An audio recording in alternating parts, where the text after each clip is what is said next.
What if I told you history hides some of the most powerful pictures ever taken? Photos that don't just show faces, but entire eras frozen in time. Tonight, we're diving into rare images from his past that will leave you stunned, shaken, and maybe even haunted. We start with something brutal. Imagine prisoners shackled with massive wooden boards locked around their necks. These weren't just chains. They were Cangues, designed to humiliate. You couldn't lie down, you could barely eat, and every step was a public parade of shame. It's raw proof of just how unforgiving justice used to be. Now, let's move into the neon-lit streets of Shanghai in the late 1940s. The city was buzzing with dive bars, English signs, refugees hustling, and a street life that felt electric and chaotic. Jack Burns' camera captured it all, a last glimpse before Shanghai flipped into a whole new era under communist rule. But rewind further, back to the Qing dynasty. Here, portraits of merchants, nobles, and workers were carefully staged, then hand-tinted with color. They looked theatrical, almost like living postcards made for tourists. Still, behind the painted smiles and stiff poses, you can sense the lives of real people who walked China's streets more than a century ago. Fast forward to the 1950s, where propaganda took center stage.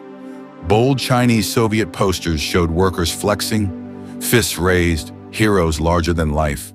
The intent was power. But some of them? Well, let's just say they accidentally gave off more Jim Bro bromance than revolutionary strength. Awkward, but unforgettable. And while propaganda filled the walls, real life was exploding in Hong Kong. The 1950s saw color photographs of jam-packed streets, endless crowds of newcomers, and brand new housing towers sprouting after devastating fires. You can almost feel the hustle, Hong Kong clawing its way into becoming one of the biggest trade hubs on Earth. But nothing compared to the storm of the Cultural Revolution. Red posters screamed slogans, kids held Mao's Little Red Book high, churches closed, traditions were crushed. Every wall carried the fever of revolution. Looking at these images, you can feel an entire country caught up in a tidal wave of ideology. And yet not too long before that, Beijing was still living in the quiet rhythm of the 1800s. Photographer Thomas Child captured ancient bridges, pagodas, wedding chairs, even street markets that look frozen in dust and light.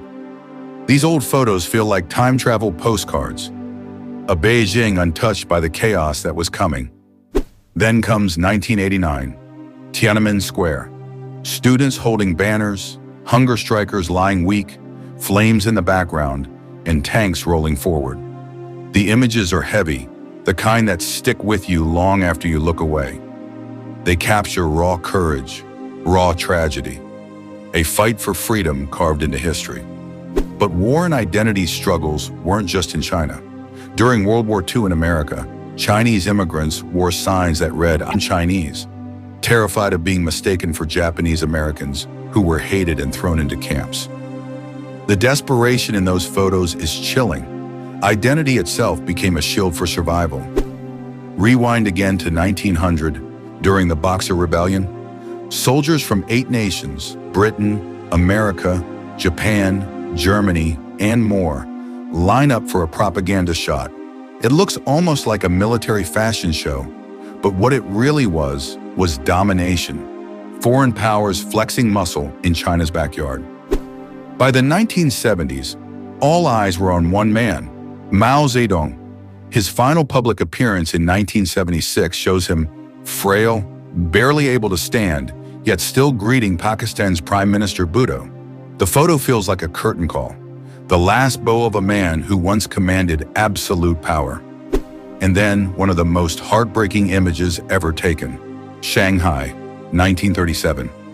Japanese planes bombed a train station, leaving devastation everywhere. In the rubble, one baby sat crying alone. That single shot, Bloody Saturday, became a global symbol of innocence destroyed by war. It shook the world, and it still does. The early 1990s hit Cuba like a storm. The Soviet Union collapsed, and with it went Cuba's lifeline. Suddenly, people were cooking in blackouts. Shelves went bare, fuel vanished.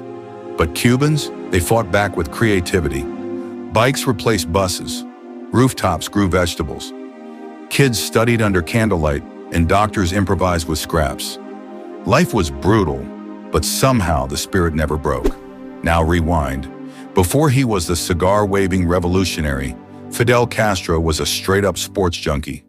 At university, he smashed track records, jumped like an Olympian, and later he couldn't stay off the basketball court.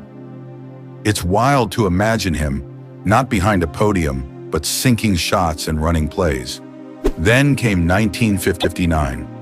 Castro in America was like a celebrity world tour. Picture him kissing beauty queens, devouring New York hot dogs, jamming himself onto the Bronx Zoo train with school kids, and signing autographs like a Hollywood star. For a moment, America wasn't just curious, they were charmed. But Havana itself has always been the real star. Around 1900, the streets pulsed with life, horse-drawn carriages rattling over cobblestones, fruit sellers shouting prices, ice cream carts jingling through palm-lined plazas. And out in the harbor, the wreck of the USS Maine sat like a ghost, reminding everyone of wars and shifting empires. By the 1940s and 50s, Havana was pure electricity. Casinos glowed through the night, Roomba dancers turned clubs into firestorms, mob bosses rolled dice beside debutantes sipping champagne. It was Vegas with palm trees and salsa beats, where the rich lived big while cane cutters outside the city lived hard. And then the world held its breath.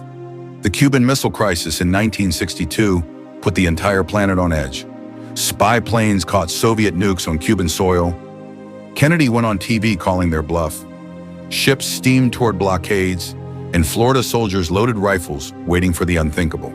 For 13 days, nuclear war sat on the table, and Cuba was dead center. So here's the scene. 1959, fresh-faced Fidel Castro rolls up to Washington, D.C., rocking his green fatigues like he owns the place. Dude strolls the Lincoln Memorial steps, looking half tourist, half revolutionary boss. Kinda wild seeing him vibe with Honest Abe before the Cold War heat turned up. Castro's out here in '63, flexing hard, cigar puffing, rocking 2 Rolexes like he's got time zones to burn, chilling next to Soviet boss Khrushchev. The vibe screams power move. I'm the man, I run on my own clock. Straight up Cold War drip mixed with tropical swagger. Castro and Khrushchev in '63, looking like bros on a wild college trip, clinking a giant drinking horn full of wine in Georgia. No suits, no stiff politics, just big laughs and heavy pours. 2 Cold War bosses bonding over booze, flexing friendship like it's the ultimate power toast. So when you look at these images, chains, protests, propaganda, survival signs, and shattered cities, you're not just seeing history.